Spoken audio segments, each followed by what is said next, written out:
You are watching A News. I'm Leila Masimova. Here's the top stories for today. US President Donald Trump orders tariffs for some Canadian and Mexican goods. Talks between US and Ukraine will be held in Saudi Arabia next week, Zelensky says. SpaceX's Starship explodes in space, again raining debris over Caribbean.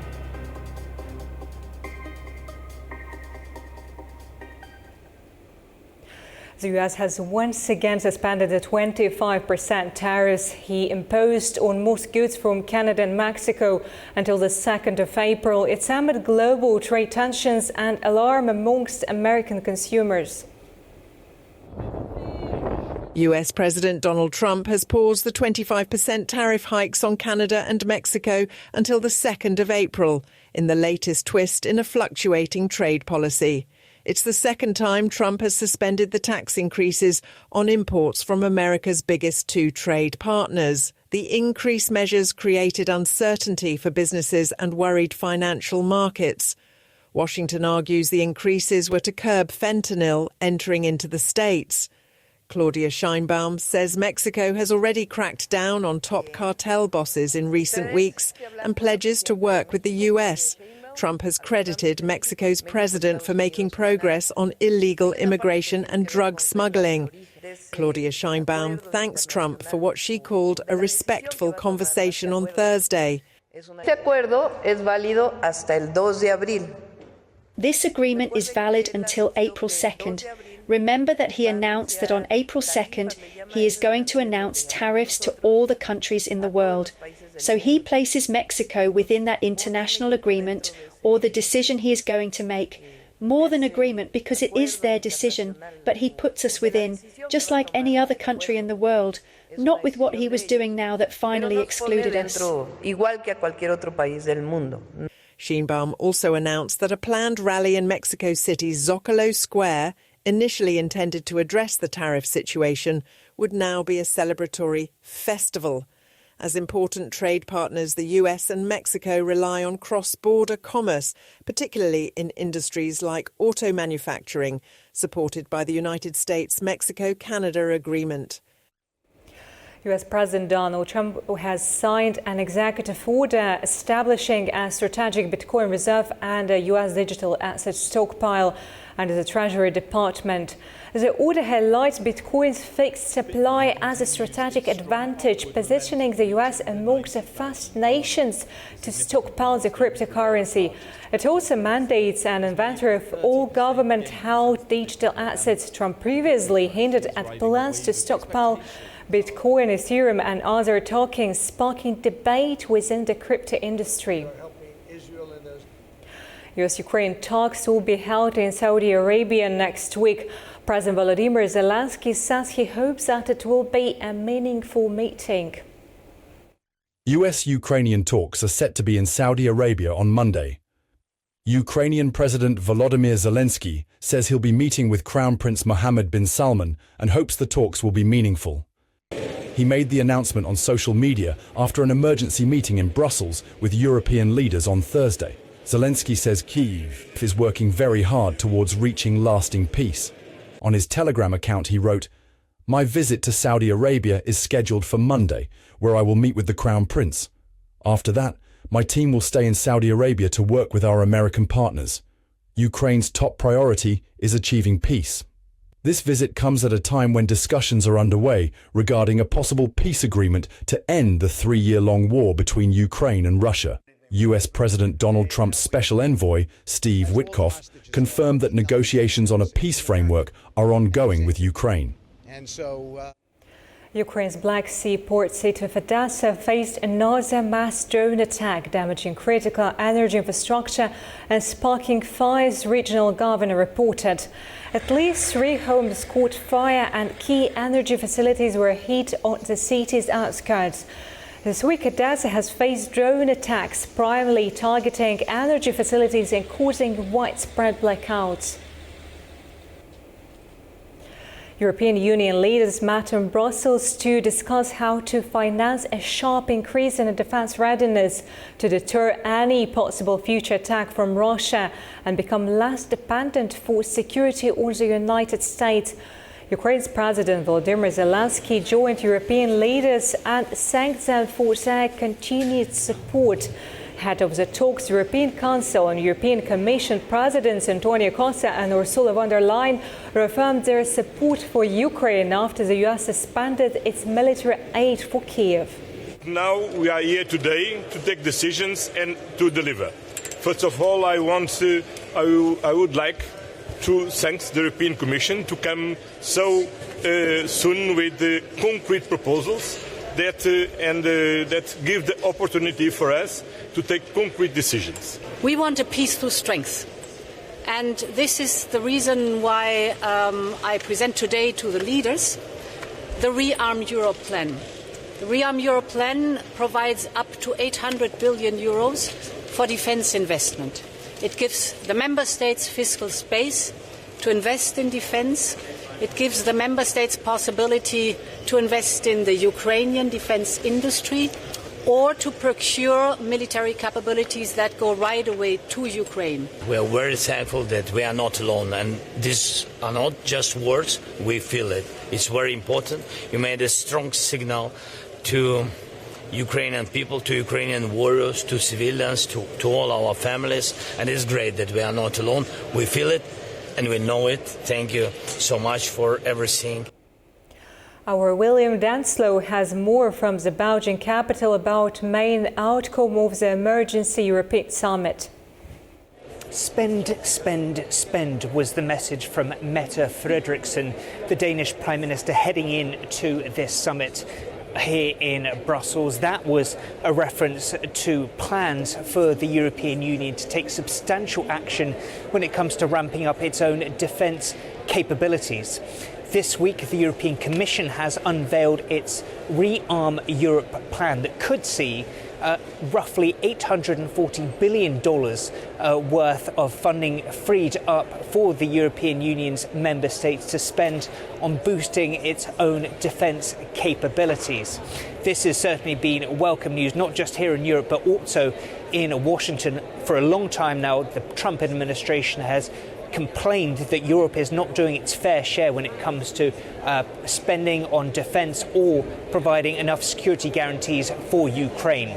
The issue of Ukraine also paramount at this meeting. Ukraine's President Volodymyr Zelensky was in attendance. He said he discussed with EU member states issues like short-term support, things like more drones, more ammunition, more air missile defence systems to Ukraine. He also said they discussed the possibility of Ukraine joining the EU in the future. That has been an issue that's been rumbling around on the background for a long time now. Also being discussed was long-term security guarantees for Ukraine. Issues such as French President Emmanuel Macron's suggestion of bringing more European allies under France's nuclear umbrella. Also the so-called coalition of the willing, this proposal that could see European peacekeepers potentially sent to Ukraine should a peace agreement be arranged. William Denslow, Brain News, Brussels. Arab leaders adopted Egypt's $53 billion worth plan for Gaza's reconstruction in response to Donald Trump's U.S. ownership of the Gaza Strip plan.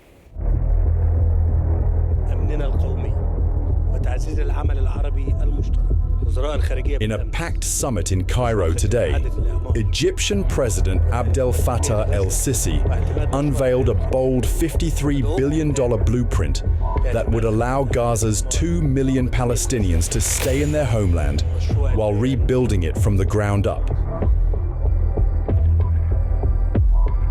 This isn't just about buildings and infrastructure. It's about competing visions for the future of a region that has seen 15 months of devastating conflict. El-Sisi didn't mince words when addressing the gathering.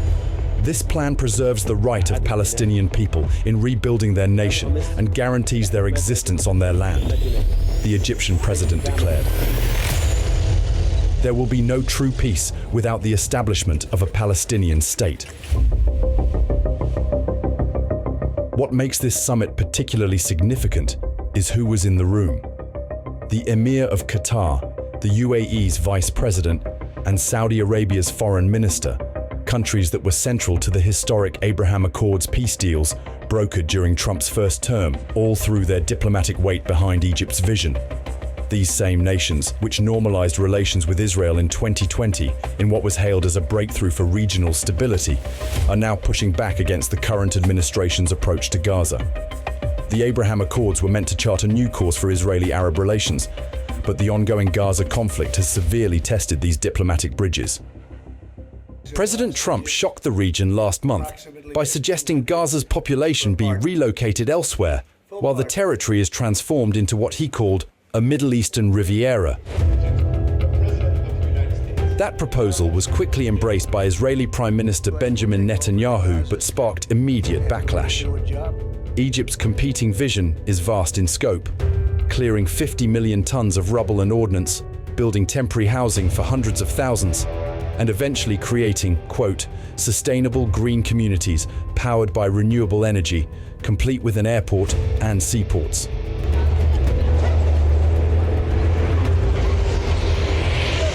Meanwhile, the humanitarian situation grows more challenging by the day.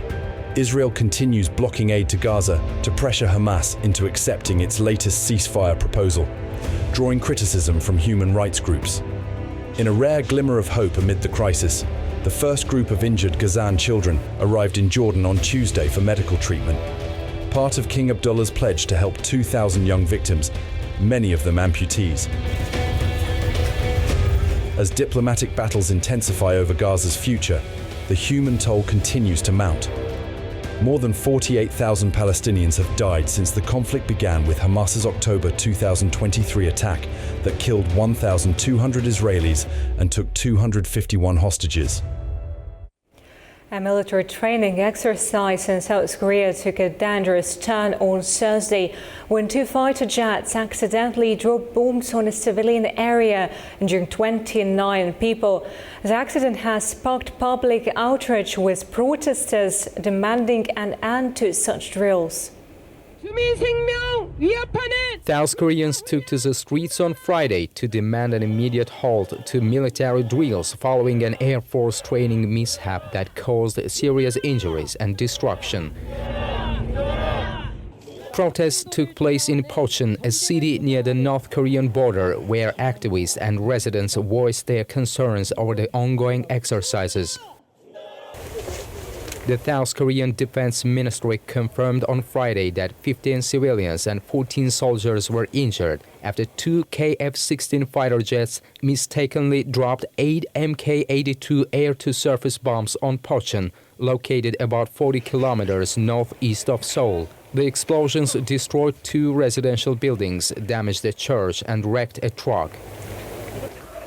The South Korean Air Force has apologized for the abnormal bomb release and promised compensation for the damages. In response, all live-fire exercises have been suspended, and authorities have launched an investigation into the incident. The South Korean Air Force attributed the accident to pilot error, with incorrect bombing coordinates entered into the system. However, officials have not ruled out a possible technical malfunction. Despite the incident, military authorities confirmed that the large-scale joint U.S.-South Korea Freedom Shield drills will proceed as scheduled on March 10th. North Korea condemned the drills, accusing Washington and Seoul of violating its sovereignty and warning of severe consequences. Kyrgyzstan has exchanged land parcels with Tajikistan as part of a border delimitation effort in areas previously plagued by periodic conflicts. Kyrgyz President Sadir Japarov announced. Japarov stated in an interview with the state news agency Khabar that the land exchange was not driven by strategic goals but by the need to eliminate tension in disputed zones. Japarov stated that the land exchange focused only on areas where conflicts had repeatedly occurred. He explains that the exchanged lands were either enclaves or arranged in a checkerboard pattern along the border. The president assured that the border issue with Tajikistan had been permanently resolved and a final decision was made with a consideration for both sides' interests. Turkey says it plays a crucial role in Europe's security. That's according to the Turkish Foreign Minister Hakan Fidan. He made the comment at a joint press conference in Ankara with his Croatian counterpart Gordon Grinch-Radman. He says that Europe's deterrent and sustainable security is only possible with Turkey's participation. Turkey says it can play a big role in Europe's security. Turkey's Foreign Minister Hakan Fidan says that the continent's deterrent and sustainable security cannot be ensured without Ankara's involvement. It's after European leaders backed plans to spend more on defense and continue to stand by Ukraine in a world appended by Donald Trump's reversal of US policies. The issue of Europe's security cannot be reduced solely to the war in Ukraine. The topic of Europe's security architecture must be addressed from a long-term and strategic perspective. In this context, a sustainable and deterrent security architecture is only possible with Turkey's participation. Meanwhile, Fidan says Turkey and Croatia are important partners for ensuring regional peace and stability. He says he aims to deepen bilateral cooperation in the defense industry with Croatia, as well as energy collaboration. Fidan pointed out that Croatia's energy terminal on Kirk Island holds strategic importance for Europe's energy security. He urged Croatia to play a greater role in enhancing Europe's energy security by encouraging investments from companies operating in the renewable energy sector. The foreign minister also says Turkey is committed to maintaining close dialogue with Croatia regarding the stability in the Balkans. Turkey's leading drone manufacturer and Italy's defense giant have signed a partnership agreement in unmanned technologies. Baykar Technologies and Leonardo will produce combat aerial vehicles in both countries. After months of intensive negotiations, Turkey and Italy have agreed on a deal to produce unmanned combat drones together. Production between Baykar Technologies and Leonardo will take place in both Turkey and Italy. The agreement was signed at Leonardo's headquarters in Rome by its chief executive Roberta Cingolani, Baykar's chairman Selçuk Bayraktar and CEO Haluk Bayraktar. The two companies project that the European unmanned aerial vehicle market will reach $100 billion within the next decade. Bayraktar says the complementary strength of both companies and their combined expertise will allow them to develop the best systems together. Cingolani described the day as significant, underscoring the importance of the Memorandum of Understanding with Baykar. Baykar Technologies, known for producing advanced unmanned combat aerial vehicles such as the Bayraktar TB2 and Akıncı, has been expanding its footprint in Italy. In December, Baykar acquired Italian aerospace company Piaggio. In 2024, Azerbaijan's Shahdah Mountain Resort saw a significant increase in the number of visitors from Central Asia. As the demand for winter sports grows, industry leaders gathered at the Eurasian Mountain Tourism Forum to discuss the future of mountain tourism.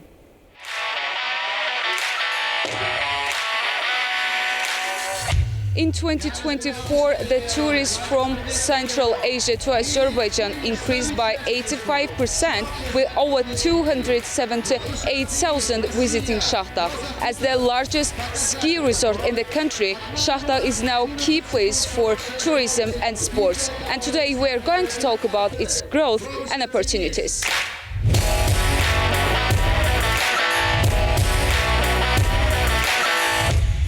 The Eurasian Mountain Resorts Alliance is driving a major transformation, creating opportunities for economic expansion beyond the traditional energy sector.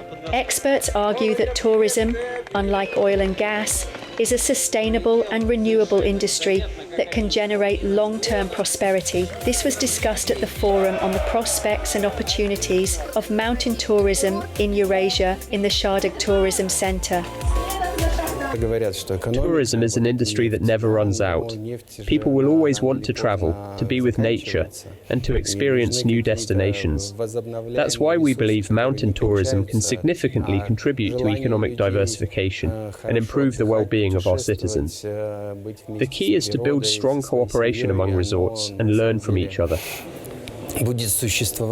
One of the primary objectives of the forum is to establish an integrated regional tourism strategy that will streamline cross-border travel for winter sports enthusiasts.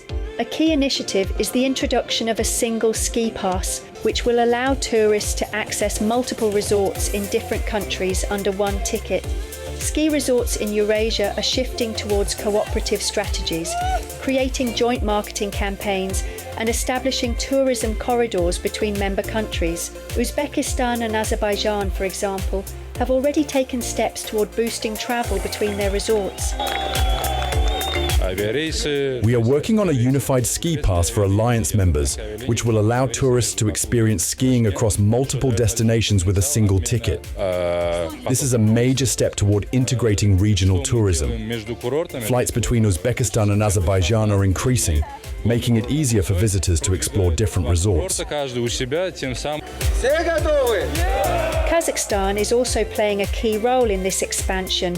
Resorts such as Shimbulak are actively collaborating with Shardag to increase tourist exchanges, hosting joint events and cultural tourism programs. We see that on 24% increasing of numbers of tourism and we are thinking that to take a union like our possibility to grow more. So with our participants, with the Azerbaijan team, we developed the special program where we are sharing our tourists with Kazakhstan and Azerbaijan. We held the special days of Azerbaijan in Kazakhstan and Kazakhstan in Azerbaijan, and it helped us to promote our destinations. Beyond regional collaboration, the meeting is also focusing on the development of ski infrastructure to attract more international tourists. Shardag alone has expanded its slopes by 3.8 kilometres and introduced a new 1.8 kilometre course specifically designed for international competitions. By studying best practices from other resorts, we are enhancing our operations in marketing, human resources and technical management. Our partnerships with international tourism companies allow us to increase visitor numbers by 20 to 30% each year. Most of our tourists come from Russia, but we are actively expanding into new markets.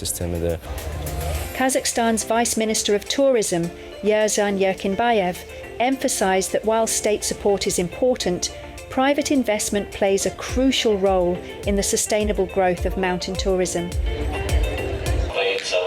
The government cannot fully finance all projects, so we are working with private investors to develop new cable cars, artificial snowmaking systems, and world-class facilities. This model is essential for ensuring long-term success in mountain tourism. Shardag, which first opened in 2012, is now positioning itself as a leading destination for winter sports in the region. Its hosting of the Eurasian Mountain Tourism Forum signals Azerbaijan's commitment to growing this sector and strengthening cooperation with international partners. The forum also marked the expansion of the alliance, with South Korea's Mono-Yongpyong Mountain Resort officially joining as a new member. Tech giant Microsoft is making a major investment in South Africa, expanding its artificial intelligence and data center infrastructure. The company aims to meet increasing demand for its Azure services in the region. Microsoft Vice Chair and President Brad Smith has announced a new investment of $300 million into South Africa's AI and data center infrastructure. Speaking at an event in Johannesburg, Smith emphasized the company's commitment to expanding its presence in the region. We are investing more money to expand our AI and data center infrastructure here in South Africa. We're going to expand on the 20 billion rand we have spent with a new investment of 5.4 billion rand. This will build out and provide even more data center capacity. As part of its expansion, Microsoft has pledged to fund technical certification exams for 50,000 individuals. The certifications will cover high-demand skills, including cloud architecture, artificial intelligence, and cybersecurity. Microsoft has already invested $1.3 billion to establish South Africa's first enterprise-grade data centers in Johannesburg and Cape Town. The country has become a critical hub for AI-driven infrastructure as companies worldwide continue to integrate AI into their products and services. Elon Musk's SpaceX lost contact with its Starship rocket in space on Saturday during its 8th test mission. It's the company's second consecutive Starship failure this year. The 403-foot rocket lifted off from Boca Chica in Texas, successfully returning its booster to Earth. But minutes later, the upper stage began tumbling uncontrollably before SpaceX confirmed the loss of signal. Social media showed debris streaking across Florida skies, prompting temporary airport shutdowns. This failure raises questions about SpaceX's ambitious timeline for deep space missions. It's 25 years since one of the world's most iconic landmarks in the UK, the London Eye, was opened. The Ferris wheel has become a symbol of the city and a popular attraction for millions of visitors over the years. The London Eye is about to reach an impressive milestone, marking 25 years since its opening. Positioned along the south bank of the River Thames, the Millennium Wheel has welcomed more than 85 million visitors, becoming a staple of London's skyline.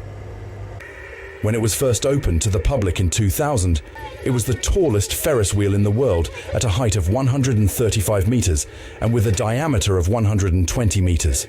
Designed by architects Julia Barfield and the late David Marks, the iconic structure was born from a vision they crafted together in their Stockwell kitchen in 1993 for a competition.